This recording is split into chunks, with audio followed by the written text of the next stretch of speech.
શું તમે જાણો છો? ઓમ નમઃ પાર્વતી પત્યે હર હર મહાદેવનો અર્થ શું થાય છે? ઓમનો અર્થ ઓમ એક પવિત્ર ધ્વનિ છે જેના ઉચ્ચારણથી શાંતિ મળે છે. અને તે માત્ર એક શબ્દ નથી પણ આ વિશ્વની ઉત્પત્તિથી લઈને અંત સુધીની રચના અને અંતનું પ્રતીક પણ છે. એટલા માટે તમને દરેક મંત્રમાં તેનો ઉચ્ચાર જોવા મળશે.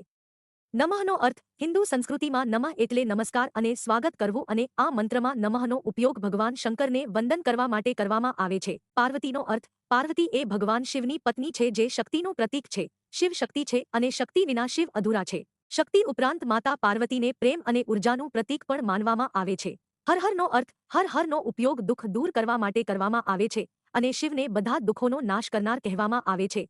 તેમના નામમાં હર હર ઉમેરવામાં આવે છે કારણ કે તે બધા દુઃખ અને દુઃખ દૂર કરે છે. મહાદેવનો અર્થ ભગવાન શંકરના ઘણા નામ છે. તેમાંથી એક મહાદેવ છે. તેમને શ્રેષ્ઠ દેવ માનવામાં આવે છે. તેથી જ તેમને મહાદેવ પણ કહેવામાં આવે છે.